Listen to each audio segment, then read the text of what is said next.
Everybody, welcome to Minute to Skim It. I'm Miss Jen here at Space Cadets Collection.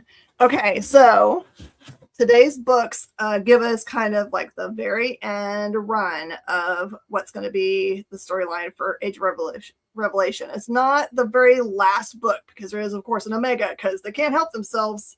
Going to have an Alpha and Omega if you're Marvel. That's the rules.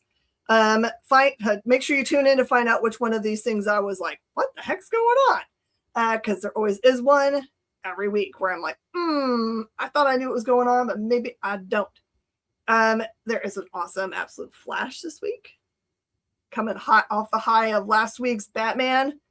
Lord. So many people have come in and bought that book. It's already tapping up in its values, which it should. If you have not gotten one, you absolutely should go find one. They're around. Don't you worry. And add everything to your pull box. You should. And start thinking about this week is your last week probably to go and find cool things for your loved ones. Think about your local comic shop for graphic novels and other fun things. They've got everything. I'm telling you, the last place people think about for Christmas gifts usually, so they are usually well stocked, even really late in the season like now. So we've got awesome books to review this week. Which one did I not get? Come back and find out.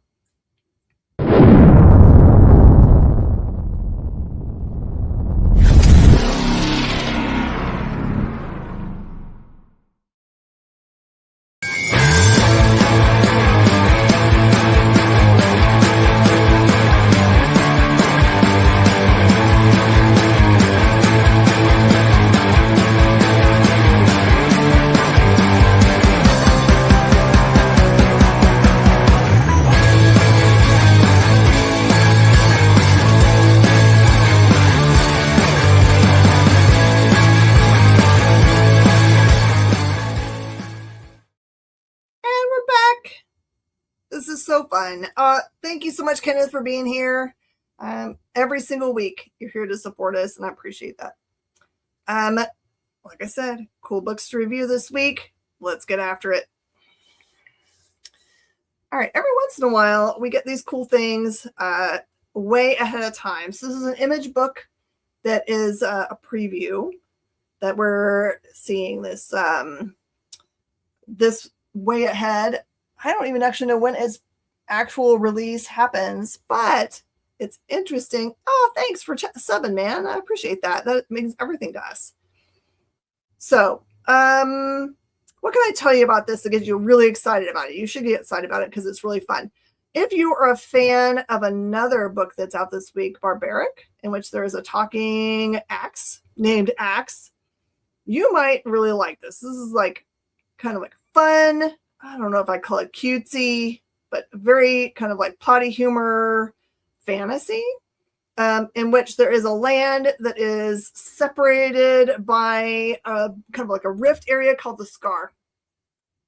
And I guess all the good creatures and good whatevers are on one side, the bad ones are on the other side. And somehow, if they get into the middle, they can fight each other. But you can't cross into each other's lands. It kind of sounds like from the way they're talking to each other. Now, this character in the middle here is an orc, but also something else you'll find out. And I don't know if you can see it there. Do you see on his arm, he has got a shield that looks like it has an eyeball on it? Well, that's because it is actually an alive shield. They don't give you a back history for how they found each other, but it is clear that they haven't had a long relationship. And the shield is going to get him in all kinds of trouble. And you can tell the naming thing in this book is really funny because there is another character that you meet that is a frog and a wizard. And so his name is Wizard or something. So it's kind of funny. More talking weapons in comics. We must have lots of them, especially ones that cause trouble. So anyway, this is really fun. The art style is exactly like it is on the front cover for the entire book. It's nice and glossy. I don't know if the book, when it comes out, will be all gloss, but just think about it for your pull box consideration. It says it says there's no spoiler. It's on the front. Half dwarf, half orc, all dork. And it's by Brett Bean, which I don't know their work from other things, but I should have looked that up before. Oh, it's Did I Fate Harryland? Oh, well, did I just say I Fate Harryland? You gotta cut that. That's so funny. Okay, so anyway, yes. I said funny things, but Clip it is that. Yes, clip that for sure. Clip that nonsense. Golly. And coming up, we used to make fun of Shirtless Bear Fighter and say that we were going to make a different book called Bearless Shirt Fighter. So here we go. There's a new book that we need to have. Like, I Fate Harryland is going to be the next book series that we need to have made. Everyone hit up Brett because he's going to make it now. Oh my God. Oh, brilliant. Yes, right? I actually think the other one would work. I really do. Because I want to see somebody fight shirts. So this one's a fun book. Think about it for your goals. Okay. We've got a couple more all Fight Month books from DCKO. Last week's were quite interesting. I did not get to read the Aquaman, so I have no idea who won that fight, and I forget even who is his opponent. But I do know that also we had Lobo. Who else last week? There was a good battle. It was mightily fought. I'm really in love with how Hawkman, thank you, with Hawkman. I really love how they have them do a battle in 3 parts. Wonder Woman, Lobo, thank you.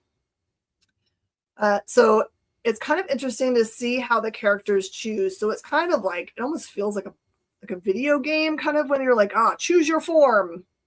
And you get to like choose whatever form you have. This is the way that they've got it all set up. And they know this going in, but it's interesting to see which characters get real uppity about their very first battle and decide to stick with their first form.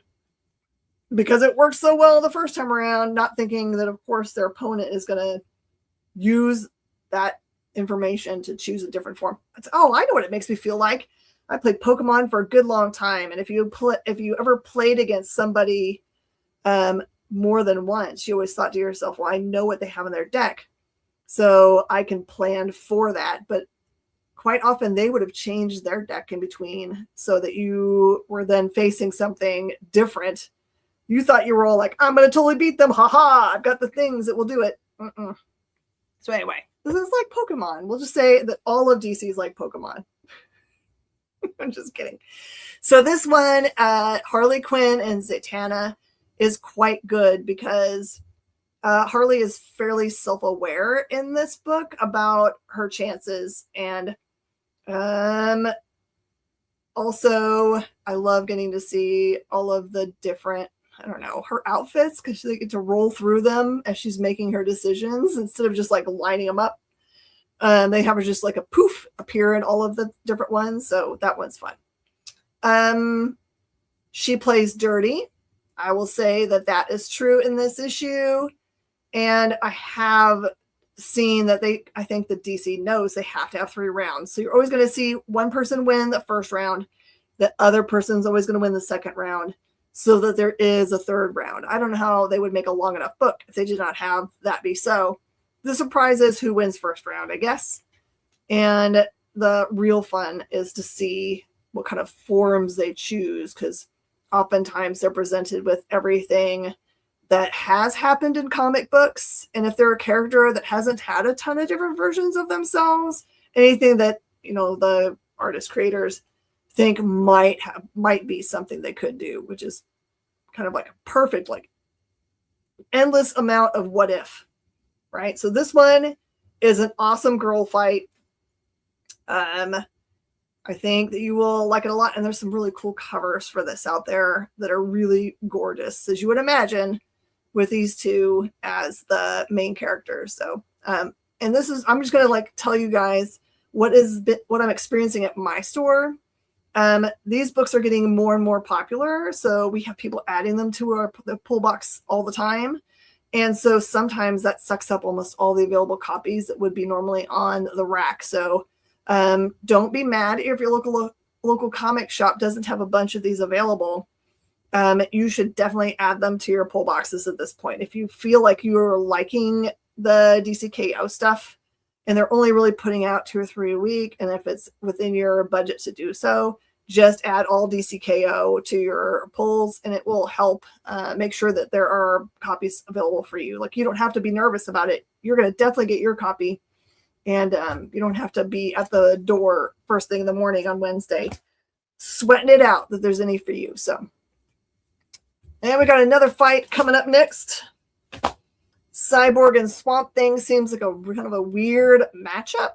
I'm actually not really sure how they decided how to do these matchups. I'm glad that they did not make them the obvious ones, because how boring would that be? Because a lot of the characters in DC have fought each other enough times that we've seen every version of them fighting each other anyway. And who wants to read that again? So this is awesome. We've never seen Cyborg fight Swamp Thing that I can recollect. This is a great example of what I said earlier, where one of the characters gets a little uppity and defeats the other one first round, and so it feels like they don't need to change their form, and they pay the price for that. So this one is great if you did not know any of the extra versions of Cyborg you might see, and you weren't really sure what abilities Swamp Thing has. This is great. This is great for kind of like, oh, I did not know that about this character. That's really cool. So this one's great also. Think about picking them all up.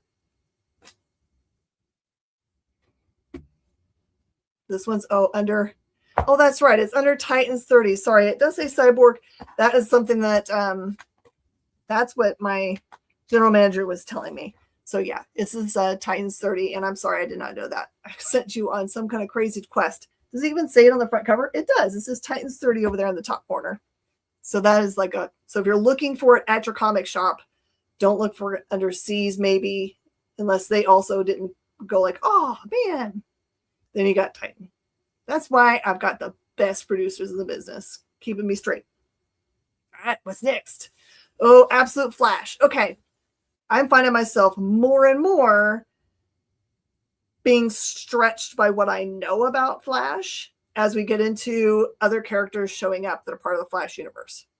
Like this issue is very much about the big bads trying to make all paths lead to Barry's lab, which is where all this stuff started, right? And what is in the lab behind the, like, I'm just going to say the big fire dome, because that's what it looks like to me, the bubble of whatever, we'll call it Speed Force because that's what it is in the main universe, that there is another character that we've been kind of like, okay, well, we've seen a ton of the guys that exist as part of this universe, the main proper ones. Are we going to see some of the bads? So you do, and it's terrifying. And I still don't know really 100% what they need Wally for. Like, they do, but for what? And then I really love Wally and Grodd's interactions, because I'm so used to Gorilla Grodd being like this big, gigantic ape, but he's like this little green monkey in this one. He's a real smart little green monkey, but I just think it's a really smart way to include a character and give him a whole new way to operate within the universe to keep us interested, right? So this one, of course, don't miss. I'm pretty sure it's a first appearance again in the Absolute universe, which is what's making everyone crazy and happy about it. So there you go. All right. There is a bunch of Age of Revelation tie-in this week. They're doing a regular schedule for these. So you're going to see all number 3s for the ones that came out 2 weeks ago, 3 weeks ago, or whatever, for Age of Revelation for titles. we have a lot of people that are just getting all of Age of Revelation because they're all tying together really well. This one is not the very end, but I would read this one the last of the books that are out this week that are tied, because this kind of like wraps up a storyline that has been happening. So the little girl mutant that's on the front cover, you know them because they came onto the scene as being chosen as a Chlorister, which is like the up close personal guard of Revelation. And remember, she was having this difficulty with another Chlorister who was basically killing the other Chlorister so that they could be like the one guy, right? So we know from the last issue that she, although seeming meek and whatever, killed that guy. And so, but Revelation doesn't know that. So this one, we get to see a little bit more what the kind of like the big end game plan is, because although this mutant looks very young and a nobody, they've got very strong powers, and you get to see what they're, or kind of like who they are in relation to Revelation, who else is in play. This one brings to an apex all that big storyline. The very last page has got 2 big characters appearing, and the way they get to appear is very cool and pays off if you've been a longtime fan of Hickman's Krakoa run, because it involves portals. So, and you know how those are, you know how those are made. So awesome. All right, Rogue Storm. This has been a storyline that's pretty one storyline focused. It has 2 kind of things going on. Sorry. There is the storyline about Rogue, in which she at some point split into 2 specific rogues, Red Rogue and Green Rogue. And this is Red Rogue's the main storyline, and she is best friends with Storm. She has been trying to fight her because this Storm has kind of gone off the rails. So this brings that storyline to an apex and resolves it. It also resolves the storyline, which is Rogue and Remy, because that makes it's kind of like, as you can imagine, kind of a difficulty when one of them is loved by Remy and one is not. And since they're the same person, it's very, very extremely awkward. And something happened in the last issue, which has to also then be resolved as well. So I hope you're reading this one. This one shows just how powerful Storm really is. Remember, she's had like godlike powers for a while. And gosh, that's really all I can tell you about this one. This of all the titles that I'm reading, I like this one, and I like the Emma and Tony one, which I can never remember the name of. That one was last week. That one's really good.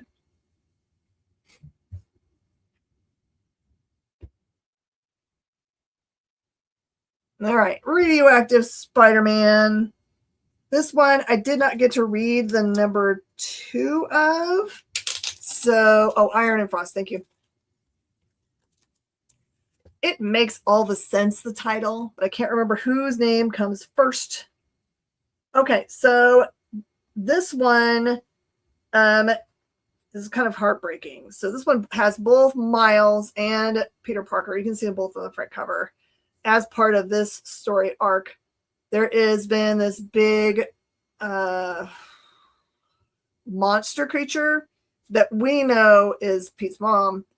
And so Pete's having this crazy conflict between, and also, sorry, it's because the reason that she is like this weird mutant creature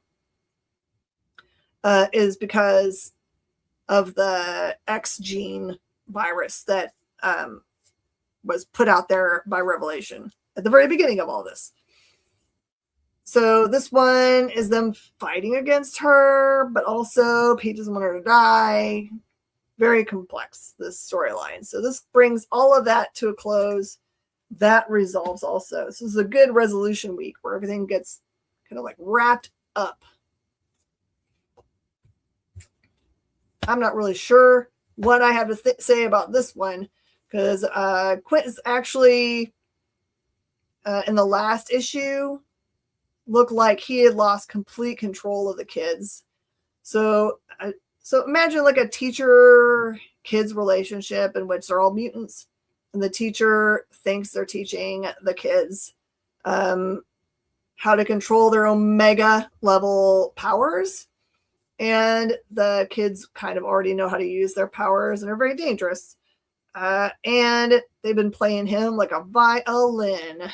If you had $1 every time you had to fight a mutated family member, I know, TJ, goodness. So this TJ would have $5, but it's shocking that it's happened that many times. $5. So this one's written by Tony Fleece, who has been killing it writing Feral, which is another scary book. So I guess I should know that he's got an end game here in play. And he does here wrap it all up. And it turns out that their teacher is none of the big dummy as I think.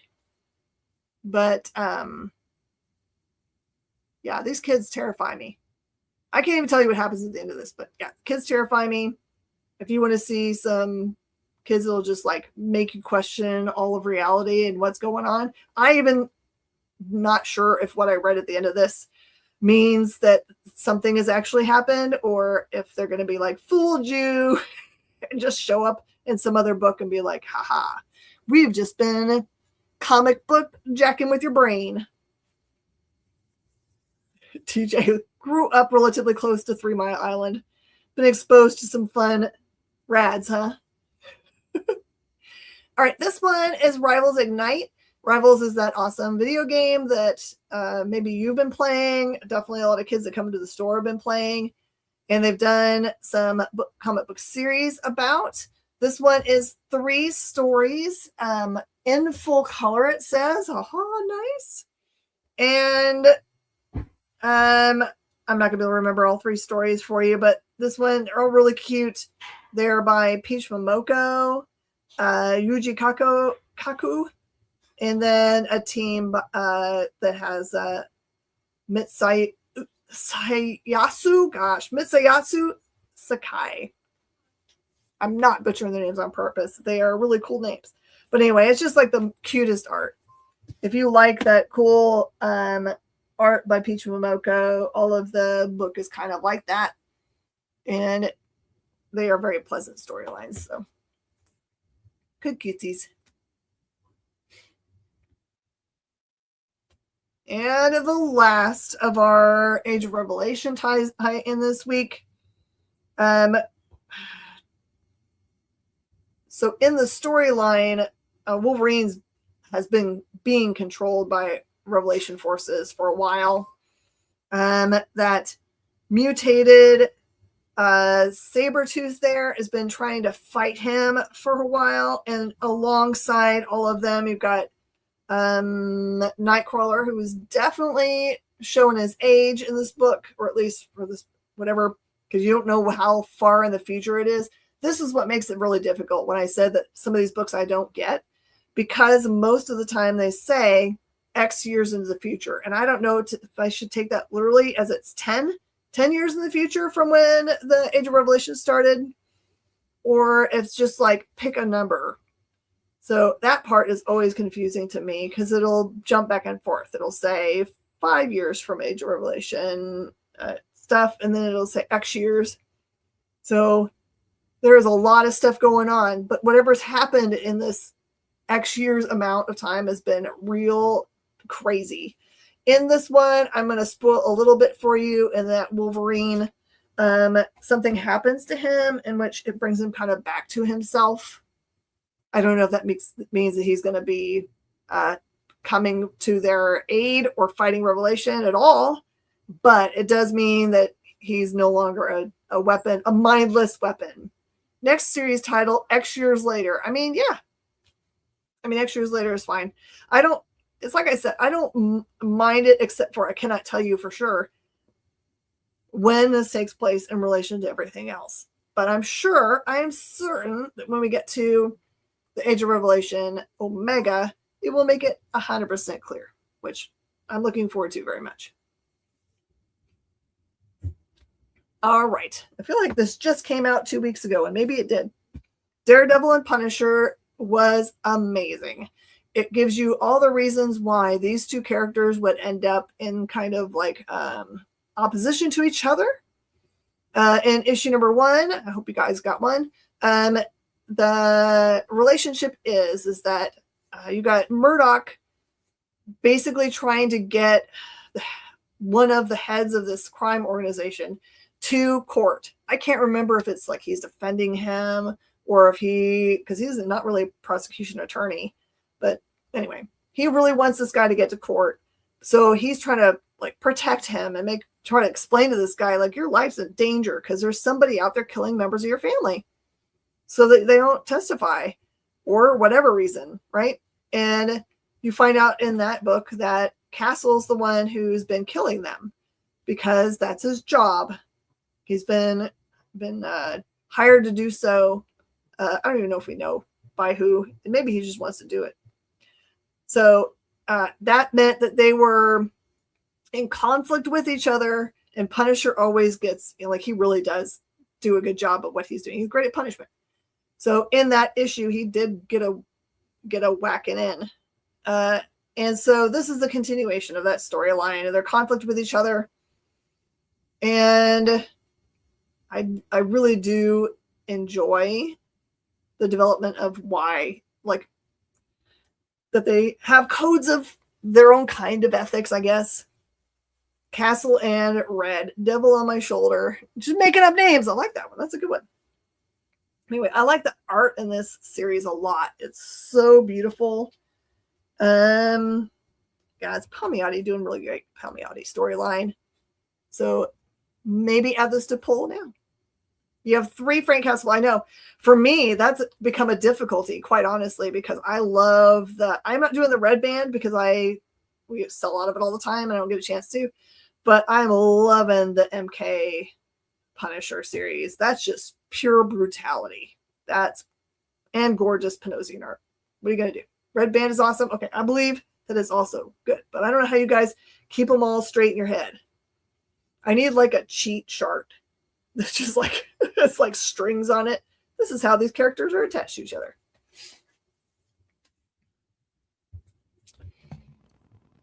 Clip that. Clip that. I want to know what a cheat chart is.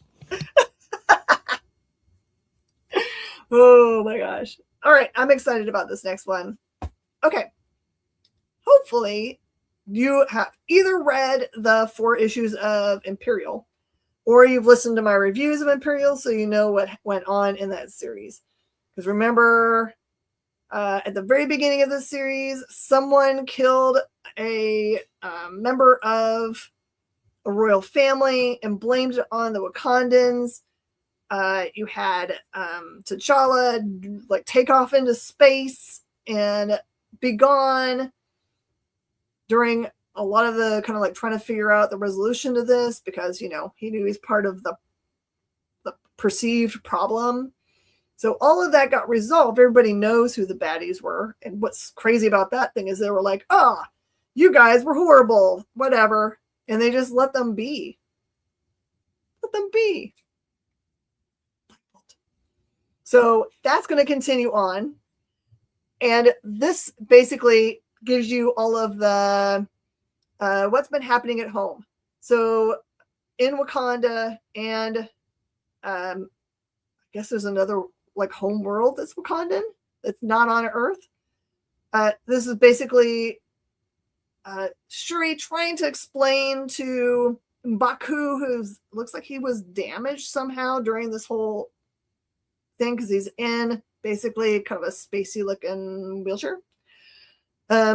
Like, where is T'Challa? Why isn't he here? Because he is the emperor.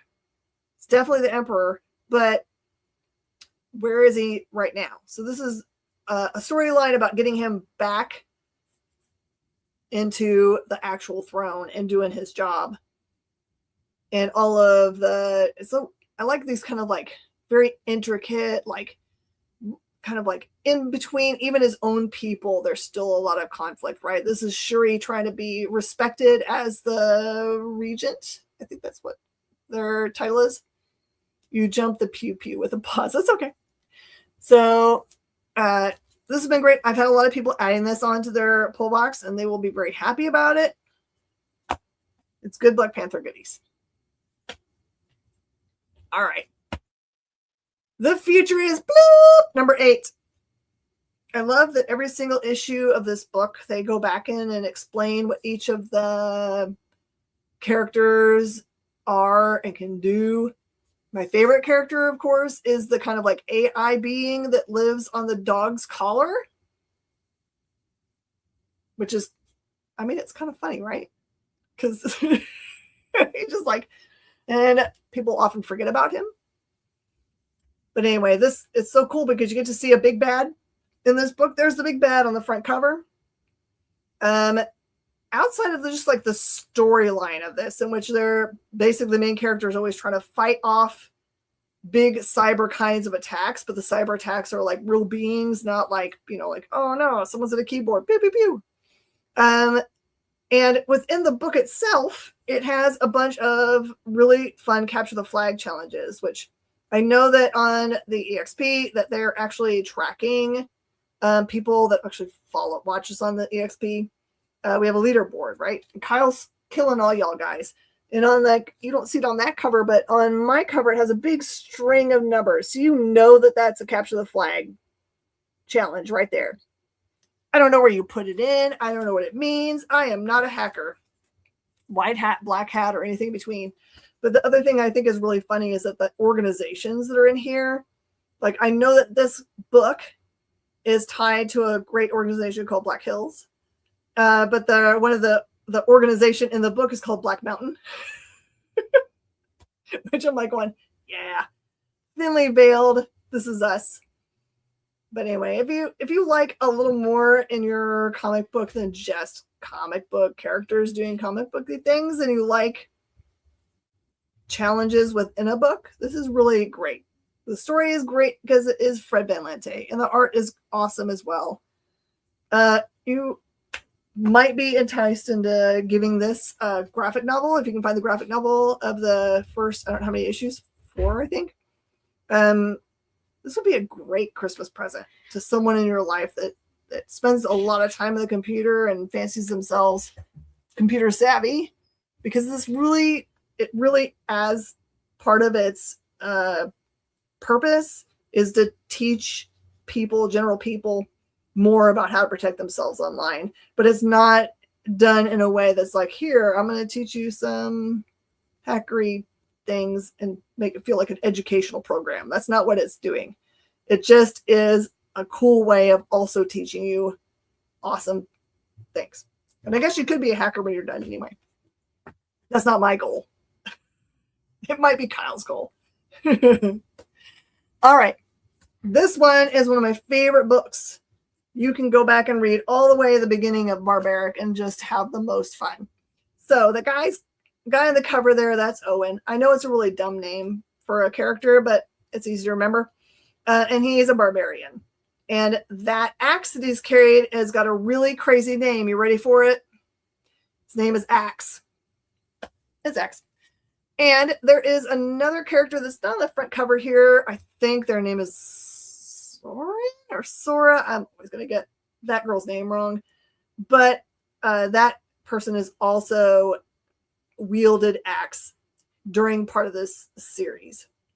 So they've been doing it as they had an opening set of books that was just called Barbaric, and then they've had some little mini series that all have these different little titles, and sometimes they're single shots and sometimes they're three pieces, but in any case they're all great. And all you need to know is that Owen has got a curse, and he is trying to and has been trying to find out the origin of the curse and how to lift it. Both he and the axe, if they get asked to help, they must. So In this one, at the very beginning, you have a situation in which they get asked to help. And of course they do. But I'm going to do wrong pointing. Oh, golly, what the? There you go. That guy. That guy is, what was he? I think he's a puck. He's a dirty puck. I will tell you, this is a not safe for work book, mostly because of violence. But in the very beginning, he has a situation in which he offers his services to a girl. It's clothed, but he has there is something within this scene that you can see in his pants. So, so he's a funny creature. This one is a riotous, fun, and you get a big payoff, because you've got a character that appeared in, I think, the last series that might have had another weapon, flail, that shows up in this book. And that character also talks. Sir Patrick Stewart, rumored to voice Axe. Oh, he would have to get real raunchy. I'm down for it. That'd be funny to have Patrick Stewart be a raunchy voice. I kind of envision the best voice for this be like, who am I thinking of? Patton, probably. Patton Oswalt would be the perfect voice for this guy. I think that's my voice. What do you guys think? Who would be the perfect Axe voice?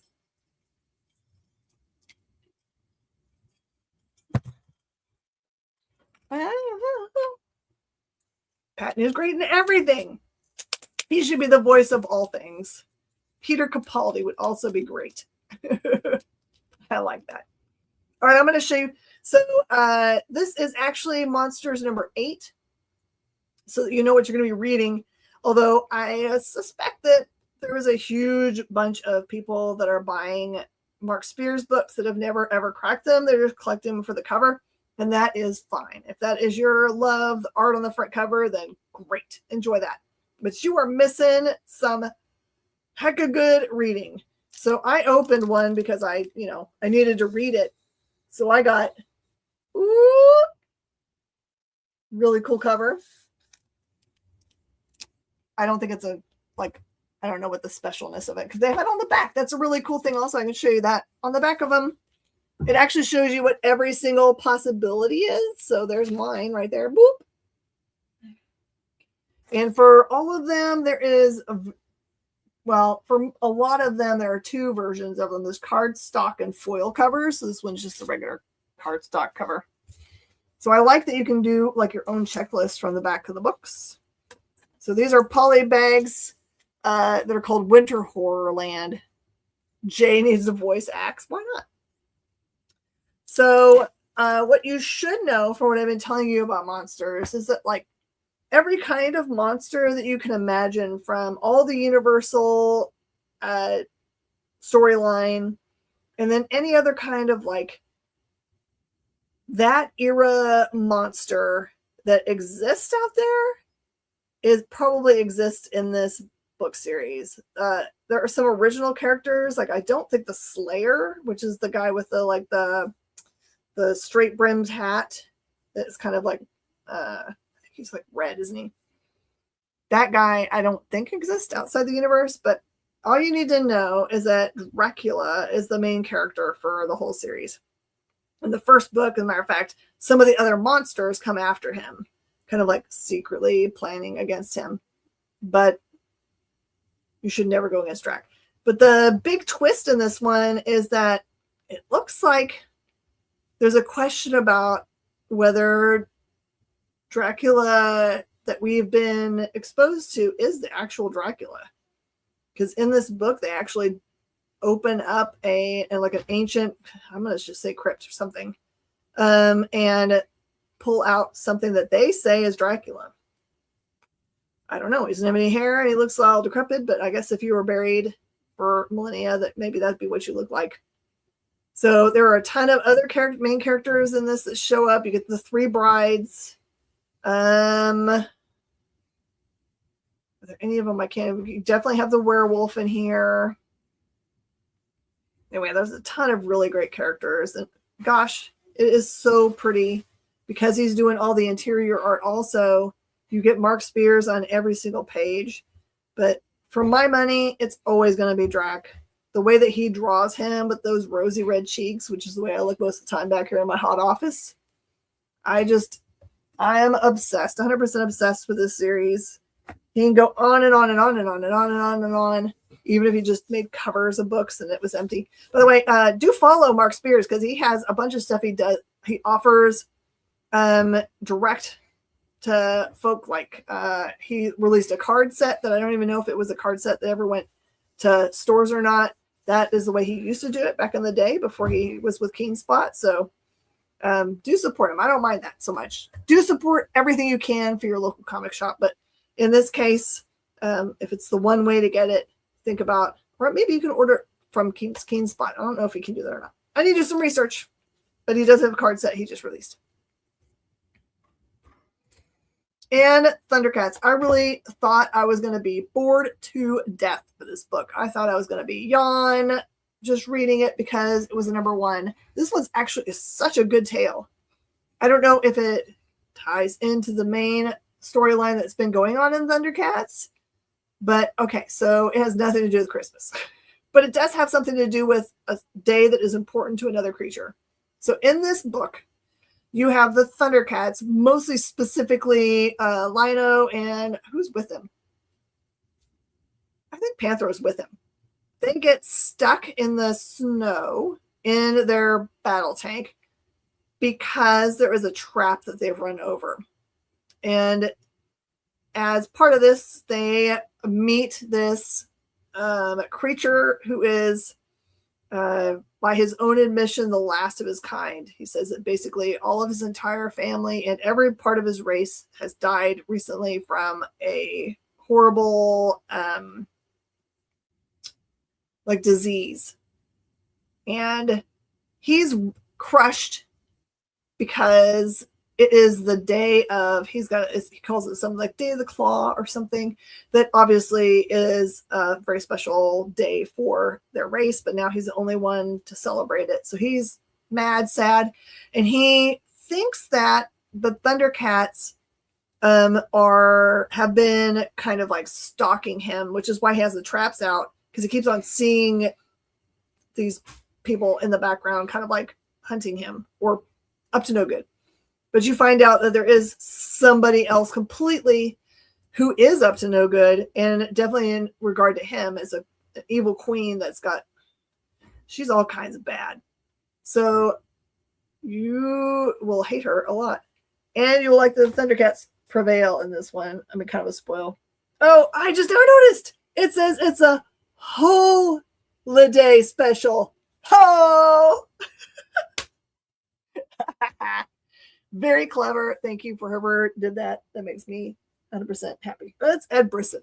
I don't know if that was his design, but very clever. Okay, and there is some cool books that come out this week. This is from Uncivilized Books. It is a cool hardcover book called Cannonball. So this says, Caroline Bertram, aspiring writer, queer, art school graduate, near alcoholic, and self-proclaimed torture genius. This is her life so far. Her work has appeared in a variety. Oh, sorry. This is about that person. So anyway, this one seems like a slice of life awesomeness. No, it's not Earth Cookies. You get a chance to get the second volume of the Psylocke series, which I know that a lot of people said was awesome. Actually, the other book that came out about the same time, the Magic book, that one I sold our last one today. So people like those short series with the cool X-Girls. X-Men, the Hellfire Vigil. This is a volume 3 of the X-Men. So it's a good chance to grab up some of the most recent finished up books, and including Gail Simone's Uncanny X-Men, Murder Marie Mutina, which is the 3rd arc. I think this finishes up where they started the pause for the Age of Revelation. And this one, this character that showed up is, oh my gosh, really cool character design. And I wish I bought a million billion of them. Also, you can grab up the Spider-Man, the Black Suit and Blood series. There's a new Superman All In Love and Mercy. This is volume 5 from the Williamson run. It's your chance to grab up The Witcher hardcover. This is The Witcher. Oh my goodness. A great Batman Beyond 25th anniversary. Because definitely got to have that. Volume 2 of The Moon is following us. Is it? And Lord knows this has been so popular. This is probably the most excited I've been about a book release because I'm sure these are all going to sell. This is Mark Waid's and Chris Samney's Batman and Robin Year 1, which we cannot keep any issues in for, and it's been hard because I don't think they've done a bunch of reprints, but don't miss getting this from your local comic shop because, oh my words, it is so cool. And that's mostly it. So thank you so much for joining me for Minute to Skim It. Sorry, I Minute to Skim It really fast. How much Batman Beyond is in the book? Let's find out. It is very thick. It says the miniseries plus 1 through 24 of Batman Beyond and an appearance in Superman Adventure 64. So pretty much all of it. All right, everybody. Thank you again. And I will see you guys where don't disappear because we're taking a little bit of break and we're going to pop back on. And you can buy these books from me in my show. Tomorrow's Comics Tuesday. So that'll be popping back on the Experience and CBSN here at the top of the hour. I will see you guys later. Bye.